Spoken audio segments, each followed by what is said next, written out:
हाथी और चूहा की कहानी। एक राज्य में एक राजा का शासन था।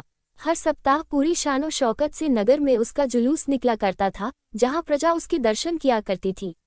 एक दिन एक नन्हा चूहा उसी राजमार्ग के किनारे किनारे कहीं जा रहा था, जहां राजा का जुलूस निकलने वाला था।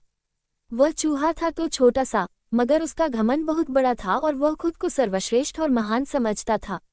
कुछ देर बाद राजमार्ग से राजा का भव्य जुलूस निकला, जिसे देखने लोगों की भीड़ लगने लगी। राजा अपने पूरे दल बल के साथ था। उसके सैनिक उसे घेरे हुए थे। कई मंत्री और अनुचर उसके पीछे थे। वह एक विशाल शाही हाथी पर सवार था। हाथी शाही था, इसलिए उसे भव्यता से सजाया गया था और उसकी शान भी देखते बनते थी। जुलूस में हाथी के साथ एक शाही बिल्ली और एक कुत्ता भी थे। राजा का जुलूस देखने को उमड़ी भीड़ राजा के साथ साथ उसके शाही हाथी की भी प्रशंसा कर रही थी। ये सुनकर घमंडी चूहे को बहुत बुरा लगा। वह हाथी को गौर से देखने लगा, फिर सोचने लगा, इसमें ऐसी क्या खास बात है जो मुझ में नहीं। मैं भी उस जैसा ही हूँ। मेरे पास भी 2 आंखें, 2 कान, 1 नाक और 4 पैर हैं। फिर उसकी इतनी प्रशंसा क्यों? उसके विशाल शरीर के कारण, लंबी सूंड के कारण, छोटी छोटी आंखों के कारण या झुर्रीदार चमड़ी के कारण?